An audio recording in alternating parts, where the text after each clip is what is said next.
রবিবার সকালে আবার দক্ষিণ রায়ের দর্শন মিলল, যেটা জানা যাচ্ছে বারুইপুর থেকে 18 জনের একটি পর্যটকের দল সুন্দরবন বনি ক্যাম্প সংলগ্ন আজমলমারি জঙ্গলের দিকে যাচ্ছিল। তখনই বাঘ মামার দর্শন পেল। তাতে পর্যটকরা খুবই আপ্লুত।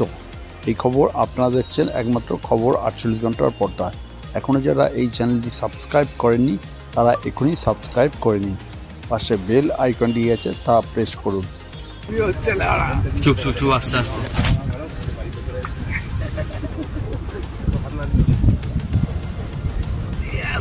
আস্তে আস্তে কথা বলো।